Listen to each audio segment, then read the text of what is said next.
안녕하세요. 김덕용 설계사입니다. 예, 제가 이번 영상에서는요, 근래 들어 좀 자주 받는 질문 중에 하나인데, 도수치료와 관련된 내용을 좀 담아볼까 합니다. 그 도수치료도 바로 산모들, 출산 후 산모들과 관련된 내용입니다. 네. 아마 이 도수치료라는 거는 뭐 나도 받아본 적이 있는데 라고 하시는 분들이 꽤 있으실 거예요. 뭐 단순히 목이나 어깨, 그리고 뭐 허리 같은데 통증이 있으면 충분히 뭐 도수치료 한번 받아봐라 하고 의사로부터 권유를 받거든요, 실제. 그래서 뭐 큰 문제 없다 그러면 몇 차례 이제 받아서 끝나고 하니까 뭐 대수롭지 않게 생각을 하시는데, 제가 오늘 이 영상에서 말씀드릴 이 산모들, 출산 후 산모들한테 이제 권유가 되어지는 이 도수치료, 이 부분은 좀 문제가 될 수 있어서 이와 관련된 내용을 간략히 제가 좀 짚어보고 좀 유의하실 점을 말씀을 드리려고 합니다. 네. 자, 일단은 이것만 기억하시면 될 것 같습니다. 의료실비 혜택을 받으시려면 어찌됐든 간에 진단이라는 게 나와야 됩니다. 그죠? 그런데 출산 후 산모들한테 어떤 진단이 나오길래 과연 도수치료를 권유를 받는 걸까요?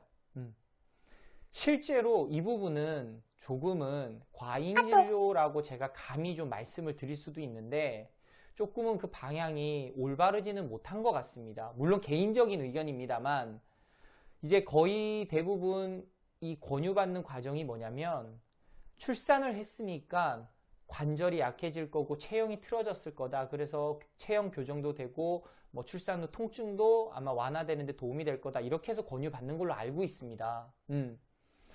하지만 이거 생각을 해보십시오. 이거는 원래대로라면 이 환자라고 생각이 되어지는 이 산모분께서 의사 선생님한테 가서, 선생님 제가 이래 이만저만 해서 뭐 어디 통증이 있고 아파서 이래야 되는데 이걸 해결할 방법이 없나요? 아, 그러면 도수치료 받아보시죠. 이거는 상관이 없어요.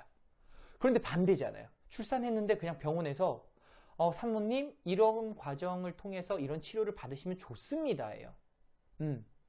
어떻게 보면 이건 치료 목적이라고 보기에는 사실 좀 무리가 있는 건 아닐까라는 게 제 개인적인 생각입니다. 왜냐면 체형 교정이잖아요. 이게 치료 목적이라고 보기에는 조금은 거리가 먼 것이 아닐까요? 뭐 조금은 조심스러운 발언입니다만, 사실 의료실비 혜택을 받을 수 있다는 측면에서는 분명히 산모분한테는 좋을 거예요. 적은 비용으로 아주 효율적인 뭔가 치료를 받을 수가 있으니까. 그리고 반면에 병원 입장에서도 수익 창출을 할 수가 있잖아요. 그렇죠. 그 부분이 저는 사실 마음이 제일 걸리는 겁니다. 네.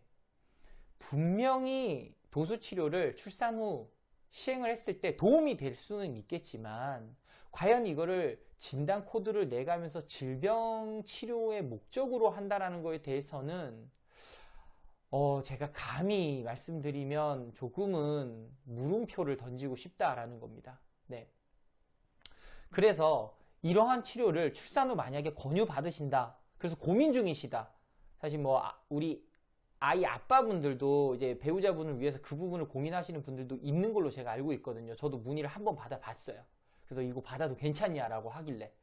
근데 제가 냉정히 말씀을 드립니다. 받아도 뭐 괜찮습니다라고 말씀을 드리기에는 너무나 이게 좀 애매하기는 한데요.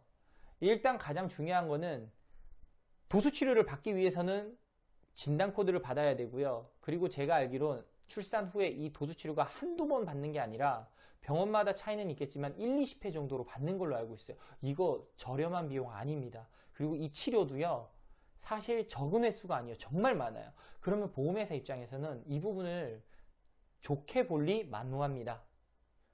그렇기 때문에 이런 보상 이력을 남겨둔 상황에서 만약에 나중에 내가 보험을 뭔가 추가로 보강을 하고 싶거나 리모델링을 통해서 뭔가 새로 가입을 할 경우가 생길 때는요, 고객의 입장에서는 그때 당시에 그냥 아무렇지 않게 그냥 보상 받았고 그냥 치료 자연스럽게 받은 건데, 보험회사에서는 그렇게 안 봅니다. 보험회사는 아니 별거 아닌데 왜 그렇게 보상 많이 받으셨어요? 라고 얘기를 하지, 아 그러셨어요? 네 알겠습니다. 그거 감안해 드리겠습니다. 라고 하진 않아요. 한두 번에 받은 도수치료야 아 그럴 수 있죠 라고 하지만 1, 20회 심지어 30회까지 도수치료 받으면 이 부분은 보험회사도 알지만은 그걸 꼭 집어서 딱 콕 집어서 그 얘기는 안 합니다. 근데 알고는 있어요. 그런데 그냥 가만히 있는 것 뿐이에요. 그래서 그냥 얘기하죠. 고소뇌율이라고. 그래서 우리는 그런 청구 이력 때문에 이러한 페널티를 줄 수밖에 없습니다 하면서 뭐 허리나 골반 이런 쪽에 뭐 우리가 부담보라고 하죠. 뭐 보장을 안 하는 뭐 몇 년간 심지어는 뭐 전기간 이런 이제 페널티를 줄 수 있고 심지어는 뭐 할증도 붙일 수도 있고요. 아니면 아예 그냥 고소뇌율이니까 그냥 심사 안 하겠습니다라고도 할 수도 있어요. 네, 그거는 워낙에 케이스마다 다르기 때문에 제가 어떻다라고 정확히 명시하지는 못하는데 분명히 문제가 될 수는 있는 겁니다. 그래서 결론 말씀을 드리겠습니다. 안 그래도 일반적으로도 도수치료 권유받아서 했을 때 과잉진료라는 이 진짜 논쟁이 있는데 산모분들 같은 경우도요, 이 부분을 권유받는다 그러면 제가 치료받지 마세요라고는 말씀은 안 드리겠습니다. 하지만 일단은 충분히 고민은 해보십시오. 받아서 나쁠 건 없습니다만 내 돈 주고 받는 게 아니라 실비 혜택 받고 싶어서 억지로 질병 코드 진단 받아가면서까지 하는 거에 대해서는 아무래도 조금은 문제의 소지가 있을 수도 있다라는 거 말씀을 드립니다. 하지만 이제 나는 보험 완벽하게 가입을 했고 추후 굳이 보험 더 가입할 거 없고 나는 괜찮아 하시면 그 부분은 선택의 문제니까 받으시는 거에 대해서는 제가 감히 뭐라 하진 않겠습니다. 네.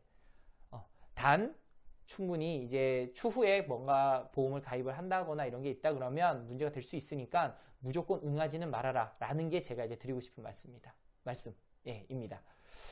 그래서 오늘 제가 드린 이 말씀들을 좀 잘 정리를 하셔서 만약에라도 이런 것들을 권유를 받으셨다 하면은 와 실비 혜택 받을 수 있으니까 나는 무조건 치료받아야 되겠다 라고 하지 마시고요. 이래저래 좀 따져보시고 담당 보험 설계사가 있다 그러면 한번 여쭤보시거나 아니면 모르시면은 저한테 문의 주십시오. 그러면 상황 봐서 진짜로 필요하다 그러면 말씀을 드려야 되겠죠. 그래서 좋은 피드백 해드릴 수 있도록 할 테니까요.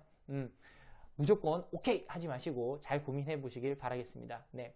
이번 영상에서 제가 드릴 수 있는 내용은 여기서 이제 그만 멈추도록 하고요. 네. 다음번 영상에서도 또 팁이 될 수 있을 만한 좋은 정보로 찾아뵐 수 있도록 하겠습니다. 끝까지 시청해 주셔서 너무 감사하고요. 예, 김덕용의 바른보험 좋아요, 구독 부탁드리면서 오늘 이번 영상은 여기서 마치도록 하겠습니다. 감사합니다. 김덕용 설계사였습니다.